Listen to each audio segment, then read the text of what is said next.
Gracias, amigos, por estar con nosotros. Qué linda mañana ya de poder cantar al Señor juntos. No sé si hay cosas más lindas que... Hay momentos... No sé si se acuerdan uno de los momentos más, por lo menos para mí, más alegres, más emotivos.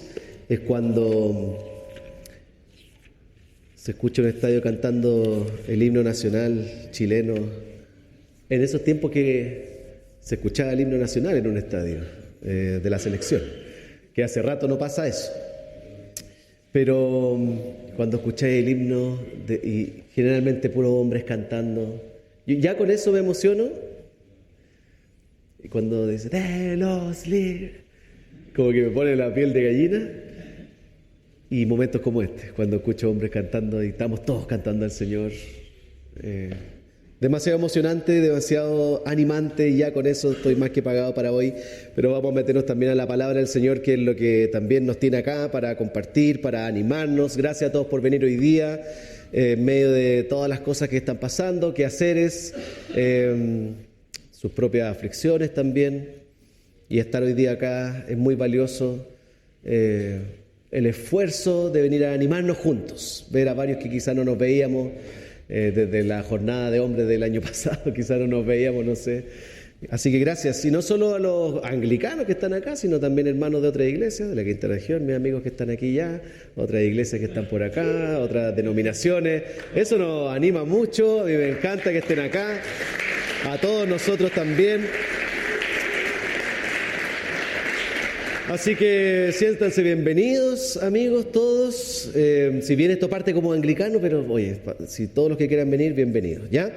Vamos a estar profundizando en el libro de Job en 2 sesiones. Si nunca te has familiarizado con el libro de Job, que lo encuentro súper raro, porque es uno de los libros más conocidos del Antiguo Testamento, la historia es súper conocida, probablemente quizás todos acá algo sabemos de Job, pero vamos a estar haciendo Job en 2 sesiones, y si sabe algo de Job, son 42 capítulos, entonces necesitamos la ayuda del Señor para comprimir 42 capítulos en 2 sesiones. Entonces, mi objetivo es pasar 37 capítulos contigo en no más de 40 minutos, así que, como entenderán, no va a ser detallado lo que vamos a ver, va a ser resumido, y vamos a tomar puntos de eso para aplicar a nuestra vida, ¿ya? Así que te voy a animar a que también tengas tu Biblia a mano, porque voy a pasar por varios versos ahí que no van a estar acá, porque no quiero que veas acá, quiero que veas tu Biblia.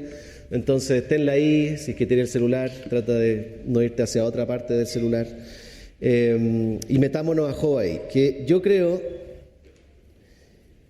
de los que estamos acá hoy día, sin excepción, hemos pasado o estamos pasando o pasaremos algún tipo de situación difícil en nuestra vida. Estoy seguro que cada uno de nosotros tenemos algo, eso en común al menos, quizás no muchas cosas, pero sí de que todos nosotros hemos estado o estamos ahora o vamos a estar en alguna situación difícil de nuestra vida, en alguna aflicción, algún sufrimiento.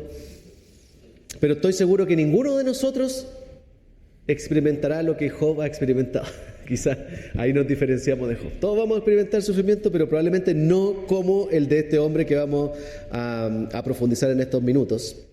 Algunos van a sufrir las consecuencias de sus malas decisiones y de su malo estilo de vida como hombre. Y eso es un tipo de sufrimiento que no es el que Job presenta. Si acaso has sido alguien irresponsable, orgulloso, no hay rendido en la pega porque hay sacado la vuelta. Bueno, hay consecuencias de eso, y Job no va a hablar a ese tipo de sufrimiento. ¿Por qué me echan si yo saqué tanto la vuelta? No entiendo por qué me echan de la pega. Ese no es el tipo de sufrimiento, pobre de mí, que va a estar tratando Job. Job va a estar tratando otro tipo de sufrimiento, aquel que está perseverando en vivir intencionalmente la vida para Dios con todo lo que puede, y además en medio de eso recibe aflicción, sufre ciertas cosas en su vida. Aquel que está buscando vivir para el Señor con todo su corazón, pero experimenta situaciones difíciles en la vida. A ese tipo de personas sí se refiere el libro de Job. Y de eso se trata este libro. Y me encanta que este libro sea protagonizado por un hombre. Hay más libros que están protagonizados por hombres en la Biblia, pero me encanta particularmente el libro de Job, que se trata de un hombre, muy buen hombre, que sufre mucho, y que tiene un grupo de amigos que no lo ayudan tanto. Entonces todo el libro está rodeado de hombres y espero que estos primeros 37 capítulos nos ayuden a ayudarnos nosotros como hombres justamente a atravesar el sufrimiento y también cómo nos ayudamos como amigos a llevar esos momentos así, ¿vale? Entonces solamente déjame introducirte, antes que nos metamos a los puntos que vamos a ver hoy día, que van a estar ahí después, te los voy a mostrar a continuación, pero solamente déjame introducirte en caso de que haya alguien que no conozca tanto el libro de Job y no conozca tanto este personaje, solamente déjame mostrarte quién es, leamos los 5 primeros versos y de ahí nos vamos a ir metiendo ya a los puntos más largos que vamos a estar viendo, pero solo para que tú sepas qué tipo de hombre era Job. Dice los primeros versos del capítulo 1, del 1 al 5, ahí nos da una breve introducción, y dice: en la región de Uz había un hombre recto e intachable. Inmediatamente ya se nos da la descripción de este personaje. No tenemos ninguna otra información más que inmediatamente recto e intachable, que temía a Dios y vivía apartado del mal. Este hombre se llamaba Job, tenía 7 hijos y 3 hijas, era dueño de 7,000 ovejas, 3,000 camellos, 500 yuntas de bueyes, 500 asnas, y su servidumbre era muy numerosa. Entre todos los habitantes del oriente era el personaje de mayor renombre. Sus hijos acostumbraban turnarse para celebrar banquetes en sus respectivas casas e invitaban a sus 3 hermanas a comer y beber con ellos. Una vez terminado el ciclo de banquetes, Job se aseguraba de que sus hijos se purificaran. Muy de mañana ofrecía un holocausto por cada uno de ellos, pues pensaba: tal vez mis hijos hayan pecado y maldecido en su corazón a Dios. Para Job, esta era una costumbre cotidiana. Ahí está la fotografía del personaje que vamos a estar viendo en este libro, en 2 sesiones obviamente, pero ese Job, si acaso no estaba muy familiarizado con él hasta este momento, un hombre que temía a Dios, vivía lejos del mal, no quería nada con el mal. No estoy ni ahí con el mal en este mundo. Lo único que quiero es vivir para el Señor. Si hay algo que trae mal acá, eso no es parte de mi vida. Es el personaje que estamos viendo aquí. Y ese tipo de hombre tenía mucha plata.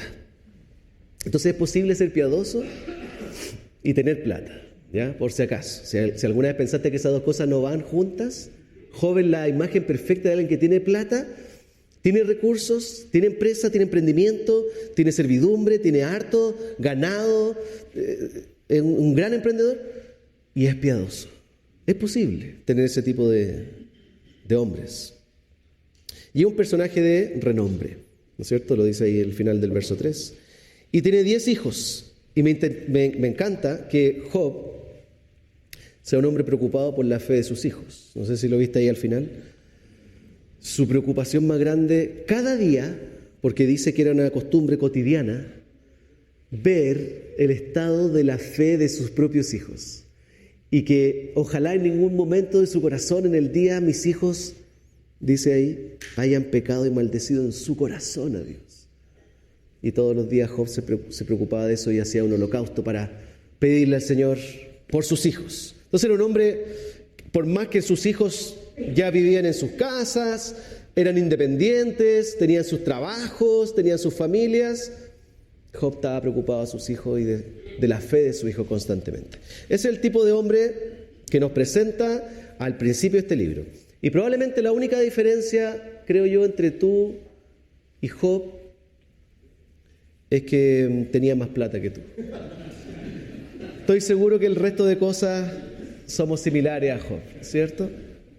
Ese es el único detalle nomás.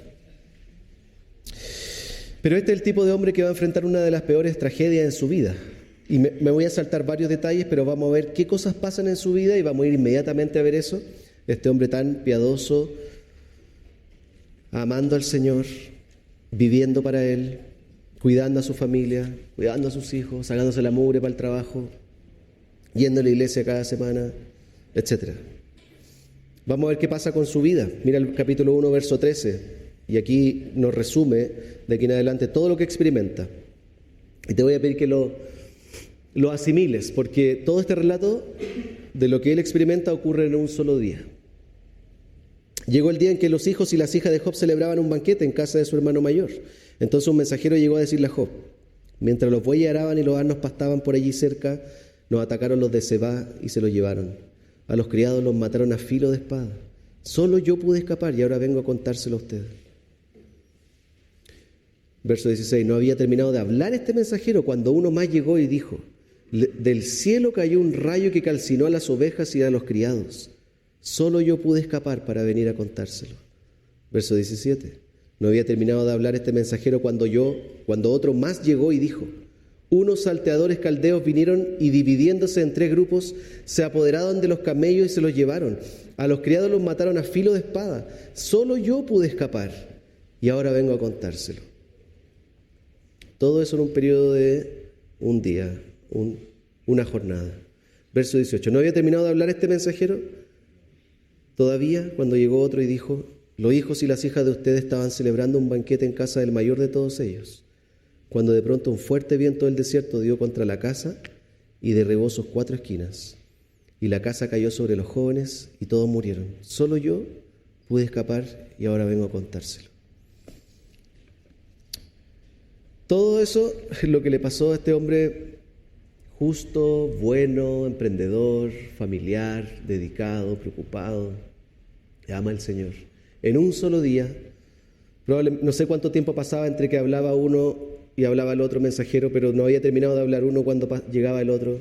El nivel de tragedia que experimenta este hombre en su vida, las pérdidas que experimenta, puede perder quizá el trabajo, puede perder quizás sus posesiones, puede perder la plata, pero cuando llegamos al punto donde le avisan que pierda su familia, pierda a sus hijos, en una tragedia horrible, siente el peso de lo que quizá él está experimentando en ese momento. A veces uno pasa rápido estos versos y pierde de vista el dolor que debe haber experimentado. Y por si fuera poco, todo este tipo de cosas, capítulo 2 nos muestra que después sufre una enfermedad a la piel. Entonces, pierde todo, queda sin nada y además empieza a sufrir una enfermedad cutánea. ¿Cómo es posible? Y ahí sale esta pregunta. ¿Cómo es posible que todo esto le pase a un hombre tan piadoso, con esa fotografía, viviendo la vida correcta, amando al Señor, esforzándose para amar a su familia, dándolo todo, yendo a la iglesia, no sé, lo que todo hombre quisiera vivir, experimentar? ¿Cómo es posible que le pase algo así a alguien tan piadoso? Y esa es la primera pregunta que salta cuando llega a este momento. ¿Por qué le pasa esto a él? Cuando quisiéramos que esas cosas le pasen a otros tipos de personas que merecen recibir ese tipo de tragedias, porque toman malas decisiones, porque viven sin Dios en su vida y no le interesa a nadie más que a sí mismo. A esa persona debería pasarle todo este tipo de cosas. Así generalmente uno suele pensar. Entonces este libro parte inmediatamente dándote vuelta a la manera en que quizás tú piensas en cómo funciona el mundo y cómo Dios debiera hacer las cosas con aquellos que lo aman y lo sirven. ¿Cómo es posible que le pase todo esto? Esa es a modo de introducción de este personaje. Vamos a ver 3 cosas hoy día que nos va a resumir los 37 capítulos, ¿vale? Vamos a tener diferentes perspectivas de por qué le pasa esto a esta persona, a Job particularmente. Entonces, en la siguiente lámina, sé que está ahí, vamos a ver 3 miradas al sufrimiento y a la aflicción que Job experimenta. Vamos a tener la mirada celestial, vamos a tener la mirada terrenal y después vamos a tener la mirada central. Entonces queremos ver qué pasa con Job, pero desde la mirada de arriba, con la cámara, con el dron arriba, desde la perspectiva celestial, cómo allá arriba se entiende lo que pasa con la vida de Job, ¿vale? Ese es el primer punto. Vamos para allá y vamos entendiendo poco a poco. Pero en el cielo, arriba, hay una reunión ocurriendo previamente a todo lo que te relaté que le ocurre a Job. Llegan todos los ángeles a reunirse en el consejo celestial y entre medio está uno de esos ángeles que uno quiere tener en su vida, que se llama Satanás. Y Dios interroga a Satanás y le pregunta primero dónde andaba, y el diablo le dice andaba dando vueltas en la tierra, y parece que estaba todo tranquilo en la tierra, parece que las cosas estaban funcionando como él quería que funcionaran, y parece que tenía las cosas bajo control, así que ya di la vuelta por la tierra y pasé por la Florida, Puente Alto, por la Quinta Región, Está todo tranquilo. Los hombres están en su pega, están viendo mundial. Está todo bien, está todo bien. Los tengo adormecidos ahí.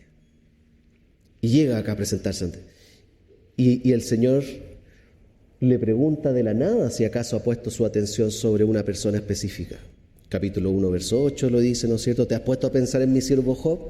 Volvió a preguntarle el Señor. No hay en la tierra nadie como él. Es un hombre recto, intachable, que me honra y vive apartado del mal. Y aquí viene el centro, creo, de todo el libro. Lamentablemente, el centro de todo el libro son las palabras de Satanás. Y algunos teólogos dicen, no podemos permitir que el centro del libro sea las palabras del diablo. Pero no me quiero centrar en las palabras en sí mismas, sino en la idea que va a plantear el enemigo acá. Porque el centro de todo, creo yo, de todo este libro de Job, es lo que el diablo va a plantear como desafío y cuestionamiento hacia Job. Mira los versos 9 en adelante, porque el cuestionamiento que el diablo va a hacerle a Dios es si acaso Job le sirve por amor a Dios o sirve por interés a Dios. Vamos a hacer la diferenciación, pero verso 9 al 11. Satanás replicó, ¿acaso Job te honra sin recibir nada a cambio? ¿Acaso no están bajo su protección él y su familia y todas sus posesiones? De tal modo has bendecido la obra de sus manos que sus rebaños y ganado llenan toda la tierra. Pero extiende la mano y quítale todo lo que posea, a ver si no te maldice en tu propia cara. Estas son las palabras del diablo, diciéndole a Dios, estoy seguro que si tú le quitas las cosas, va a dejar de amarte, porque no te ama a ti por ti, te ama a ti por las cosas que tú le das. Por lo tanto, se ama a sí mismo, porque de ti obtiene las cosas para su placer y bendición.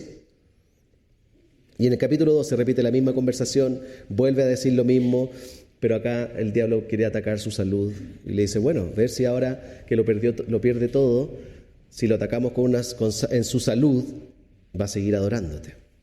En resumen, entonces, Satanás pone en duda la fe de Job. Si acaso lo sirve por amor a Dios mismo, no por amor a sí mismo. Ese es el gran cuestionamiento y eso es en lo que va a ir toda la línea del libro de Job de aquí en adelante. Y déjame recordarte que así es como opera el enemigo en este mundo. No suele hacer grandes revoluciones espirituales para moverte el piso y tratar de ahuyentarte del diablo.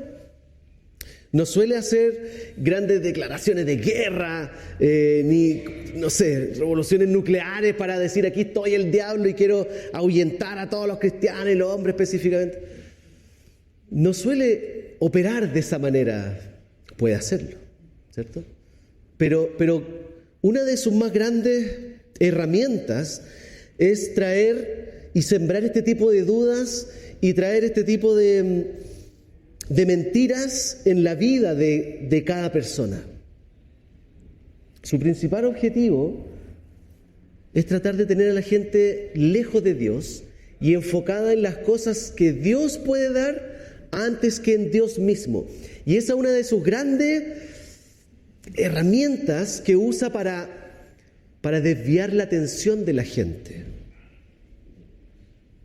Hacerlo dudar del amor de Dios, hacerlo dudar de su propia fe. De hecho, Génesis 3, cuando tú ves sus primeras mentiras y artimañas, tienen que ver con eso. Es verdad que Dios les dijo, y empezar a poner esa enemistad entre la persona, el ser humano y Dios. Y busca tratar de hacer lo mismo con Job y va a tratar de hacer lo mismo con nosotros. ¿Tu fe realmente está puesta en la persona correcta o en realidad está amando más las cosas que puede obtener que a ti?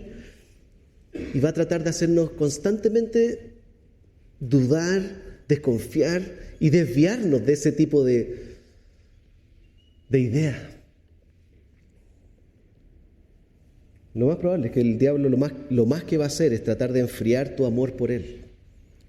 Y eso es lo que va a querer atacar en la vida de Job. Desviar la adoración a Dios hacia otras cosas. Pero Dios, finalmente, y Job también lo tiene medio claro, Es Dios finalmente que permite todo este tipo de situaciones que Job está experimentando. Es Él quien permite al diablo hacer lo que hace. Es Dios quien está a cargo de todo en medio del sufrimiento que Job está experimentando. Entonces, desde la perspectiva ahí arriba, de dron, mirada de celestial arriba, mientras uno está sufriendo acá abajo, Dios está haciendo cosas acá arriba para obrar en el corazón y en el amor de Job por Dios mismo. Y Él está llevando todo eso a cabo. Mira la repetición, bueno, lo repite varias veces. El diablo le dice a Dios mismo, capítulo 1, verso 11, pero extiende la mano y quítale todo lo que posee. Dios es quien está haciendo todas estas cosas. Y Job entendía que Dios está finalmente detrás de todo. Capítulo 2, versos 9 y 10, que a todos estos son versos del único lugar donde aparece la esposa de Job y aparece solamente para reprochar. Qué bueno que no están las esposas hoy día, pero cuando aparece la señora es para puro apretar la herida nomás. Su esposa le reprochó: ¿todavía mantienes firme tu integridad? Maldice a Dios y muérete. Y Job le respondió, y aquí es donde vemos que tiene cierto entendimiento de que en el fondo Dios está a cargo de todo esto. Todo lo que me está pasando es Dios el que está haciendo ahí. Verso 10, Job le respondió: mujer, hablas como una necia. Si de Dios sabemos recibir lo bueno, ¿no sabremos recibir también lo malo?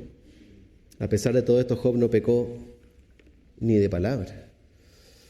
Entonces, en el fondo, Job sabe que Dios el que está detrás. No es necesariamente el diablo, o sea, el diablo es un agente que ejecuta el sufrimiento, pero es Dios que está a cargo, controlando todo lo que está sucediendo en la vida de Job y en todo lo que está sucediendo en el cielo incluso. El diablo no se mueve solo. Y toda esta imagen del capítulo 1 y 2 nos muestra a un enemigo, un diablo como un pitbull encadenado que Dios tiene en su mano. Y lo controle, le va dando más cuerda o le va tirando la cuerda y le dice: llega hasta ahí, pero hasta ahí nomás, y lo vuelve a traer de vuelta. Así funciona. Cuando generalmente estamos pensando que es más como una batalla entre dos grandes poderosos y a veces gana el diablo y otras veces Dios lo gana. Y la gente suele pensar que así funciona el enemigo y el mundo espiritual. Pero Job nos está abriendo la puerta del cielo para decirnos: hay alguien completamente a cargo de todo acá. Y el enemigo que viene a afligir también está bajo su control y su soberanía y su dominio. Pero todo esto, y todo lo que está pasando, y todo lo que el diablo está haciendo, Dios lo permite porque sabe quién es su hombre. Dios sabe quién es mi campeón. Dios sabe quién es mi macho. Yo sé quién es mi Job acá. Y quiere mostrar a través de Job cómo se ve un hombre que lo ama, que lo adora, a pesar de que no tenga nada y que no gane nada de Dios. Igual te voy a amar y te voy a adorar con todo mi ser. Dios sabe cómo es su hombre. Capítulo 2, verso 3. ¿Te has puesto a pensar en mi siervo? Volvió a preguntar el Señor ahí a Satanás.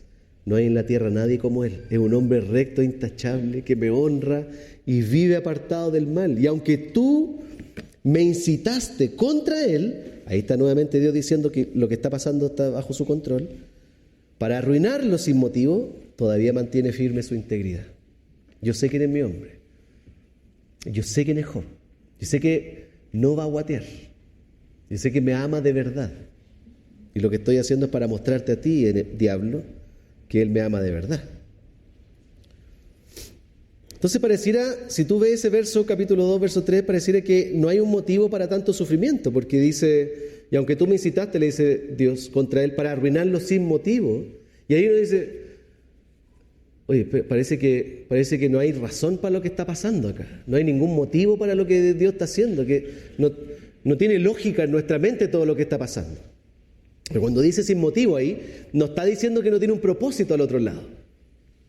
Está diciendo que el diablo lo único que quiere atacar nomás a Job. Pero Dios tiene un propósito súper claro en todo lo que va a estar pasando y vamos a meternos para allá. Pero esta es la visión del cielo. Así se ve el sufrimiento desde la mirada celestial. Hay un objetivo, hay alguien a cargo, hay un Dios obrando para derrotar los ataques del diablo a través de la vida de un hombre. Hay todo un plan detrás de lo que Dios está haciendo. Esa es la mirada de ahí arriba del cielo. Y ahí está nuestra batalla todo el tiempo, creo yo, cuando veo estos pasajes. En primer lugar, amar a Dios por quien es Dios solamente. Y no solo por las cosas que me puede dar, si me puede bendecir, si me puede dar el trabajo que quiero, la casa que quiero, la familia que quiero, los hijos que... Y me empieza a dar... Si no me da nada de esas cosas, ¿voy a seguir amando ahí a Dios? Ahí está, creo, una de las grandes batallas que tenemos por delante. Encontrar en Él el mayor valor y tesoro de nuestra vida antes que en cualquier otra cosa. Y ahí está el corazón de lo que significa la fe cristiana también. Es probable que estemos encontrando satisfacción en muchas otras cosas que no son Dios. Y las empezamos a usar como dioses para nuestra satisfacción. Y que ojalá Dios nos siga dando esas cosas. Y ahí tú sabes mejor que nadie cuáles son esas cosas que quizás estás encontrando cierta satisfacción que no son Dios. Y si te quitas esas cosas, empieza a cambiar. Tu corazón se empieza a enfriar, tu carácter empieza a cambiar, tu trato empieza a cambiar. Porque no tiene aquellas cosas que atesoras demasiado. Lo estamos viendo en la vida de Job, que aún así mantiene su integridad, incluso si pierde todas las cosas. Esta es la visión celestial. ¿Cómo se ve terrenalmente? Cuando todo esto está pasando ahí arriba, ¿qué está pasando acá abajo en la vida de Job? Así que los voy a invitar a que veamos a los de abajo.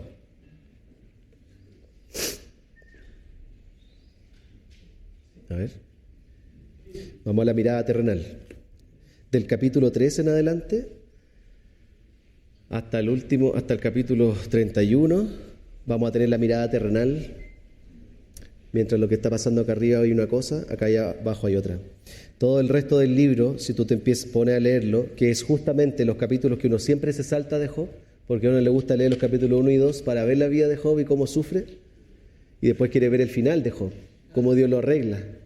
Pero lo que nunca hacemos es ver los capítulos entre medio, donde está todo el contenido que más necesitamos ver a través de los amigos de Job.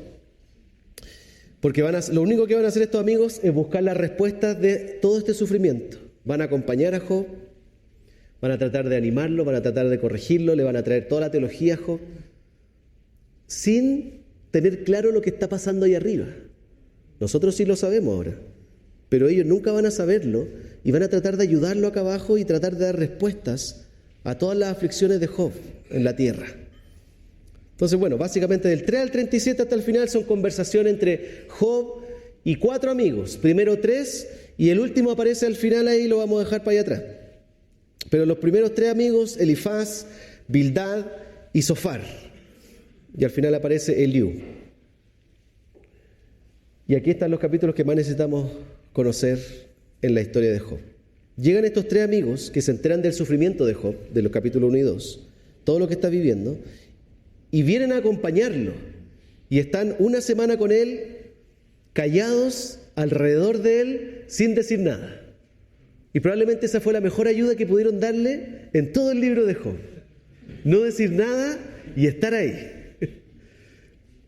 Abren la boca, capítulo 3, y empieza a quedar la embarrada para adelante. A veces uno tiene amigos así. Pero a veces es mejor no decir nada cuando estamos sufriendo, antes que decirle cera. Y en resumen, lo que pasa del capítulo 3 hasta el 37 son 3 ciclos de conversaciones, y lo voy a resumir súper rápido. Elifaz con Job, Bildad con Job, Zofar con Job, y se repiten de nuevo, 2 veces. Y cada vez que se van repitiendo estos discursos y conversaciones, cada comentario de cada amigo se va volviendo cada vez más corto a medida que va avanzando en el relato. Entonces, si tú te pones a leer, la primera conversa entre Job y el primer amigo es súper larga, la segunda también, la tercera, y cuando se repite el ciclo, los amigos empiezan a hablar menos, y el otro amigo menos, y el último amigo habla como 6 versos. Y a medida que van dejando de hablar, Job va hablando más, y como que más se va fortaleciendo, a pesar de que los amigos no dan en el clavo en la ayuda que tienen que darle. Pero ¿qué es lo que dicen los amigos constantemente? Y a modo de resumen y algunos versos que te voy a mostrar, es decirle a Job y tratar de encontrar cuál fue el pecado que Job debe haber hecho para todo lo que está viviendo y sufriendo. No es posible, Job, en nuestra mente y en nuestra teología, que si tú estás viviendo lo que estás viviendo, es porque estés sin pecado. Tú tuviste que hacer algo acá para que Dios te esté tratando de esta manera. Y eso lo van a repetir de diferentes formas, le van a poner diferente énfasis teológico, pero en el fondo cada uno le va a estar recriminando lo mismo. Mira, por lo menos, capítulo 4, verso 1 al 8, uno de los amigos, el primer amigo que empieza a hablar, le dice, y empiezan a ponerse al tiro como indolentes. Mira el capítulo 4, verso 1. A esto respondió así Elifaz de Temán: tal vez no puedas aguantar que alguien se atreva a decirte algo, pero ¿quién podrá quedarse callado? Tú, que impartes instrucción a las multitudes y fortalecías las manos decaídas. Así me suena el tono que le hablan, por las palabras que ocupan. Tú, que con tus palabras sostenías a los que tropezaban y fortalecías las rodillas que flaqueaban. Ahora que afrontas las calamidades, ¿no las resistes? Te ves golpeado y te desanimas.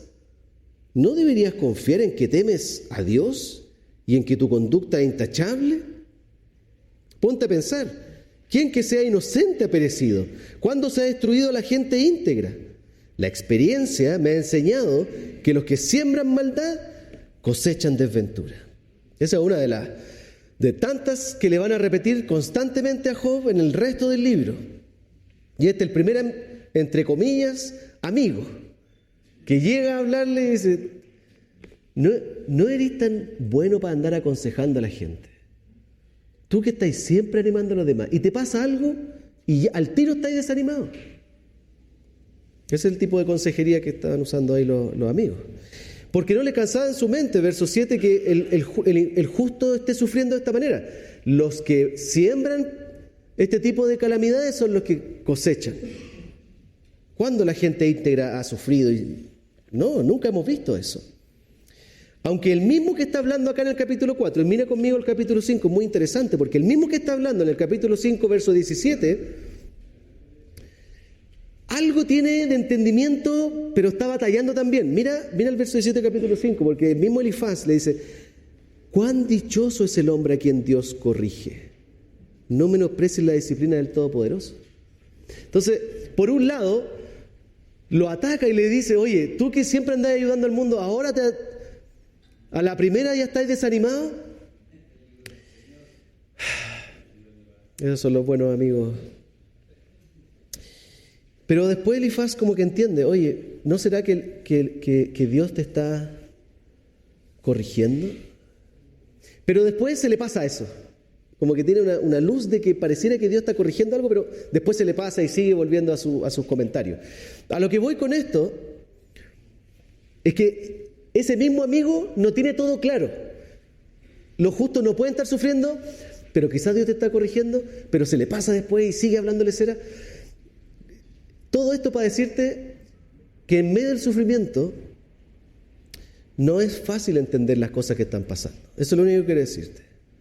Los mismos amigos de Job están luchando con tratar de entender las situaciones, tratar de dar una respuesta a Job, pero ni ellos mismos tienen todo claro. Y eso es algo que suele ocurrir en el sufrimiento. En medio de la aflicción, entender lo que está pasando no es algo fácil. No es algo rápido, no es mecánico, no es una ecuación de me va bien, entonces o amo a Dios y me debería ir bien, o me desvío y me debería ir mal. No es una ecuación siempre cuadrada, fácil, la misma. Hay situaciones y hay fórmulas que no se dan como habitualmente uno espera que se den. Entonces, por favor, cuando tengáis un amigo sufriendo, no vengáis como estos amigos de Job, por favor. Si estáis así, es por esto. Y tenéis que confiar en el Señor. ¿Qué es lo que le está diciendo acá? ¿Cierto? ¿No deberíais más bien estar confiando en el Señor? Entonces, por favor, cuando tengamos los amigos sufriendo, no vengáis con esa mazazo inmediatamente. La vida no funciona así, es demasiado complejo. Y los amigos de Job se vuelven brutalmente duros con Job a medida que va avanzando. Y responde Job y se pone más pesado, y responde Job y más pesado. Y así va a ser. Entonces, el problema de los amigos de Job no es que no sabían teología, no es que no han hecho los cursos de Moklam, del CEP, han ido a muchos cursos, han pasado por seminarios, tienen mucha teología, entienden cómo funciona Dios y opera en el mundo, pero su gran problema es que no saben cómo conectar esa teología a la vida de Job. No saben cómo aplicarla, no saben cómo... Y no solo que no saben, no tienen compasión con la vida de alguien que está sufriendo. Tener teología en tu cabeza no significa que va a producir necesariamente compasión para ayudar a otro. Porque al final lo que van a hacer los amigos constantemente de Job es mostrar sus puntos. Yo sé esto de Dios y tú deberías estar viviendo de esta manera. Si estás así es porque hiciste esto, porque Dios es así. Y todo el rato lo único que están haciendo es sacar su teología, para mostrar que saben la teología. Pero nunca llegan a ayudar en el corazón de Job y a aplicarlo a su vida. Y las conversaciones se van poniendo más tensas. Mira cómo, voy a saltar al capítulo 12, cómo les habla Job después de recibir algunos palos de ellos. Capítulo 12, verso 1 al 3. A esto respondió Job: no hay duda de que ustedes son el pueblo, les dice Job, es medio sarcástico también. Muertos ustedes, morirá la sabiduría. Pero yo tengo tanto cerebro como ustedes, en nada siento que me aventajan. ¿Quién no sabe todas esas cosas? Mira el capítulo 13, verso 1 al 5. Todo esto lo han visto mis ojos, lo han captado y han entendido mis oídos. Yo tengo tanto conocimiento como ustedes, en nada siento que me aventajen. Más bien quisiera hablar con el Todopoderoso, me gustaría discutir mi caso con Dios, porque ustedes son unos incriminadores. Como médicos no valen nada. Si tan solo se callaran la boca, eso en ustedes ya sería sabiduría.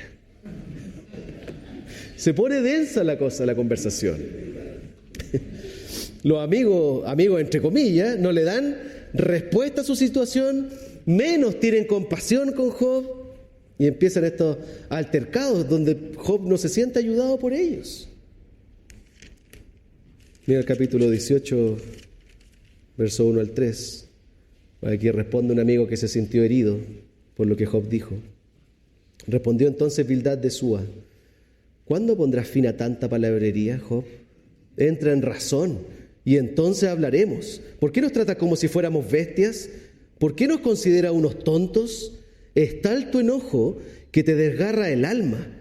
Mas no por ti quedará desierta la tierra, ni se moverán de su lugar las rocas. Tu sufrimiento no va a cambiar nada en este mundo, Job. Las cosas no van a cambiar.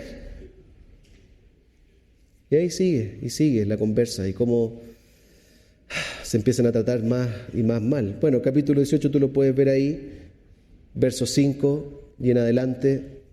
Este mismo amigo empieza a asimilar a Job con un malvado y directamente le empieza a decir qué piensa de él. Aquí como que el amigo, en este caso Bildad, ya le está diciendo realmente lo que pienso de ti, Job. Me tenía hasta aquí y esto es lo que pienso de ti. 18:5. La lámpara del malvado se apagará. Y lo empieza a comparar con un malvado. Y te voy a algunos versos, verso 13 del capítulo 18. A estas personas así, Job, la enfermedad le carcome el cuerpo y la muerte le devora las manos y los pies. Acuérdate que Job estaba pasando por una enfermedad a la piel. Entonces, este amigo está ocupando las cosas que le están pasando a Job para refregárselas en la cara.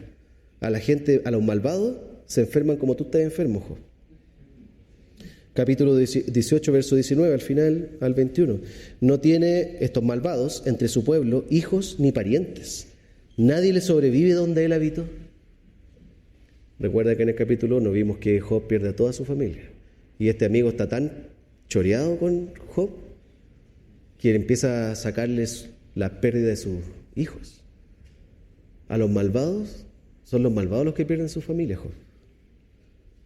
Verso 20. Del oriente al occidente los pueblos se asombran de su suerte y se estremecen de terror. Así es la morada del malvado, el lugar del que no conoce a Dios. Eso es lo que pienso de ti, Job, le dice el amigo. En resumen, tú no conocías a Dios. Hasta allá puede llegar el deseo de ayudar a alguien cuando tú empezáis a hacerlo personal y no lográis responder sus preguntas y no lográis conectar con su sufrimiento. Allá podéis llegar. en la vida de una persona y terminar destruyéndola más de lo que ya está destruida.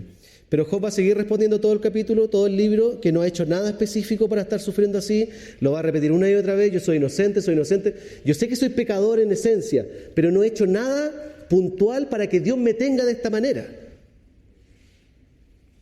Y ahí cuando uno llega a ese punto dice: si solo Job supiera lo que nosotros sabemos del capítulo 1 y 2, de lo que está pasando ahí arriba, llega un momento donde tú lo único que querías es como Job: ay, si solo supieras lo que está acá arriba, lo que Dios está haciendo, y el diablo no tiene nada que ver contigo ni acá abajo, tiene que ver con cosas que Dios está haciendo acá para obrar en tu vida. Si solo Job supiera eso. Me pasa cuando llego a este momento.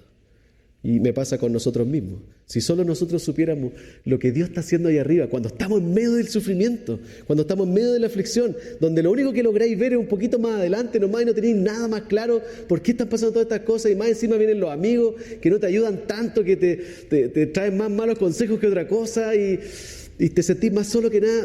En ese momento, si solo supiéramos la mirada celestial que está ocurriendo acá arriba, quizás sería un poquito diferente nuestra vida en medio de la aflicción. Por eso en medio del sufrimiento necesitamos conectar lo que pasa en la tierra acá en nuestra vida con lo que está pasando en el cielo. Necesitamos hacer esa conexión para saber cómo vivir firme en la aflicción. Y creo que eso es lo que hace el último amigo. Y por eso el tercer punto nos va a dar una mirada central. Nos va a ayudar a conectar la mirada celestial con la terrenal. El último amigo acá de Job, que se llama Eliú, el cuarto, después de todo lo que Job ha recibido, ya los amigos no tienen nada más que decirle, se quedaron callados, ya se deben haber dado duro. Queda un amigo más que va a hablar. Y ahí uno dice: ¿qué más se le puede decir a Job? ¿Qué más va a querer escuchar también? Pero ahí aparece Eliú, capítulo 32, hacia el final de nuestra sección, y creo que estamos logrando llegar a buen puerto aquí, en resumen. Pero creo que Eliú es diferente a los otros tres amigos. Y aquí quiero abogar por él, porque en algún momento lo sentí y pequé contra Eliú, porque pensé que era arrogante, se creía que las sabía todas, porque cuando tú empiezas a ver el relato, él dice eso, ¿ya? Y que quiere hablar, necesita hablar porque sabe muchas cosas y quiere ayudar a Job de alguna manera. Pero lo sentía medio orgulloso, ¿ya? Pero yo pequé contra Eliú, pero ya le pedí perdón hace rato. Y creo que él sí realmente quiere venir a ayudar a Job en medio de todo este desastre con los amigos. Y creo además que Eliú lo que quiere hacer es conectar lo que está pasando acá arriba con la experiencia de Job, y creo que el que más logra conectar ambas cosas, quizás de una manera no tan clara todavía, tan completa, pero sí trata de dar algunas respuestas. Y hay tres cosas que le va a decir rápidamente a modo de resumen. Por un lado, Eliú le va a decir a Job: quizás Dios está usando todo esto, Job, para corregirte. Es una posibilidad, considéralo. Capítulo 33, verso 14 en adelante, le dice: Dios nos habla una y otra vez, aunque no lo percibamos. Algunas veces en sueños, otras veces en visiones nocturnas, cuando caemos en un sopor profundo o cuando dormitamos en el lecho. Él nos habla al oído y nos aterra con sus advertencias para apartarnos de hacer lo malo y alejarnos de la soberbia, para librarnos de caer en el sepulcro y de cruzar el umbral de la muerte. Verso 19, a veces nos castiga con el lecho del dolor, con frecuentes dolencias en los huesos. Lo que Eliú le está tratando de decir es: Dios nos habla, hace cosas y muchas veces usa la aflicción para corregirnos, para disciplinarnos, para advertirnos de no ir por ese lado, para protegernos a nosotros mismos de nuestras propias mal entendimiento de quién es Dios, de nuestra propia soberbia de creer que sabemos cómo funcionamos en el sufrimiento. Quizá usa eso para corregirte de alguna manera. De hecho, el verso 19, cuando dice ahí que a veces nos castiga, esa palabra castigar es una palabra mucho más amplia que solo castigar, y que nosotros la entendemos como algo punitivo, negativo, como solemos hacer con nuestro propio hijo, y castigar, o como nosotros mismos nos castigaban cuando chicos. Tenemos una idea de castigar, pero lo que originalmente el concepto acá es: Dios disciplina a través de diferentes cosas. Entonces lo que Dios está haciendo de alguna manera, o le propone a Eliú a Job, es que quizás Dios está corrigiendo tu corazón para ponerlo en el lugar correcto a través de todo lo que está pasando. Quizás Dios quiere evitar una actitud interna tuya desalineada a Él, O quizás para apartarte de algún pecado futuro, como le dice en el verso 17, para apartarnos de hacer lo malo. Entonces algo quizás está haciendo Dios ahí para corregirte. Eso es una cosa. O quizás Dios está usando todo lo que estás viviendo para enseñarte más de Él. Y lo dice en el capítulo 34, verso 10 al 12, le dice: escúchenme, hombres entendidos. Es inconcebible que Dios haga lo malo, que el Todopoderoso cometa injusticias. Dios paga al hombre según sus obras, lo trata como se merece. Ni pensar que Dios cometa injusticias. El Todopoderoso no pervierte el derecho. Y después se salta al verso 17 del capítulo 34. ¿Puede acaso gobernar quien detesta la justicia? Y aquí le está tratando de enseñar cosas de Dios. Por eso te digo que tal vez Dios está usando esto para enseñarte más de sí mismo, de Dios mismo. Verso 17, ¿condenarás entonces al Dios justo y poderoso, al que niega el valor de los reyes y denuncia la maldad de los nobles? Dios no se muestra parcial con los príncipes ni favorece a los ricos más que a los pobres. Unos y otros son obra de sus manos. Mueren de pronto en medio de la noche. La gente se estremece y muere. Los poderosos son derrocados sin intervención humana. Quizás, Job, Dios está haciendo todo esto para que tú entiendas cómo Dios gobierna este mundo. Y que no funciona como tú lo piensas siempre como funciona. Y tal vez este sufrimiento te saca un poquito de tu manera de entender las cosas para enseñarte más de Él y de cómo Él gobierna justamente este mundo, aunque tú no lo puedas ver hoy día. Quizás es algo así lo que está tratando de hacer Dios contigo. O quizás Dios está usando todo esto simplemente para prepararte también. Corregirte, enseñarte o prepararte. Porque Eliú termina de una manera muy sorprendente el capítulo 37. Y me llama mucho la atención su discurso porque termina de una manera rara. El capítulo 37, cuando termina de hablar Eliú, el último amigo, termina de hablar usando el clima para mostrarle a Job que Dios viene a su encuentro. Entonces como que termina preparando a Job para encontrarse con Dios. Y solo voy a leer algunos versos, pero solo para que tengáis el sabor. Como diciéndole a Job, prepárate para ver a Dios. Quizás te quiere enseñar, te quiere corregir, pero estoy seguro que quiere prepararte para encontrarte con Él. Mira el 37.1. Al llegar a este punto, dice Eliú, me palpita el corazón, como si fuera a salírseme del pecho. Escucha el estruendo de su voz, el ruido estrepitoso que sale de su boca. Lanza sus rayos bajo el cielo entero, su resplandor hasta los confines de la tierra. Y ahí empieza a usar todo el clima. Parece que ese día estaba nublado cuando estaban hablando con Job. Y le dicen, mira las nubes. Parece que viene su voz, se escucha su voz, el estruendo de su voz, esos rayos, es Dios acercándose. Y empieza a usar todo eso para mostrarle ahí. Verso 14. Espera un poco, Job. Escucha. Ponte a pensar en las maravillas de Dios. ¿Sabes cómo controla Dios las nubes? Ahí está el clima. ¿Y cómo hace que su relámpago deslumbre? ¿Sabes cómo las nubes maravillas del conocimiento perfecto se mantienen suspendidas? Ahí está el clima. Parece que Dios viene. Verso 21. No hay nadie quien pueda mirar al sol brillante después de que el viento ha despejado los cielos. Verso 22. Un dorado resplandor viene del norte. Y ahí yo me imagino a Eliú con Job aquí al lado, conversando afuera, mirando las nubes, diciéndole todo este tipo de cosas, y poco a poco Eliú retirándose de la conversación, porque termina muy abruptamente, muy raro como termina el 37, y como diciéndole todas estas cosas, mientras Eliú va desapareciendo de la escena, y deja a Job ahí al lado, preparándolo, y diciéndole, viene un dorado resplandor, viene del norte. Mira para allá, Job. Viene Dios envuelto en terrible majestad y Eliú desapareciendo de la escena, pero dejando a Job mirando allá, donde Dios viene, el Todopoderoso, verso 23, no está a nuestro alcance, Job. Excelso es su poder, grande es su justicia y rectitud, a nadie oprime, y lo deja solo mirando la tormenta allá. Así me lo imagino yo en mi mente, no es que así es el pasaje, yo me lo imagino así, y le termina diciendo, Él no toma en cuenta a los que se creen sabios, Job, por eso le temen los mortales, y lo deja a Job ahí, mirando la magnitud de la tormenta que viene, como diciéndole, Dios viene. Y no es una bola rara, tan rara que me estoy mandando, porque en el capítulo 38, que viene después, y el Camilo nos va a llevar allá, dice, el Señor le respondió a Job desde la tempestad. Entonces, tenemos esta tempestad que está llegando. Eliú le dice, allá viene, mira la tormenta, allá viene el Señor, encuéntrate con Él. Y después en el 38 Dios le habla a través de la tormenta.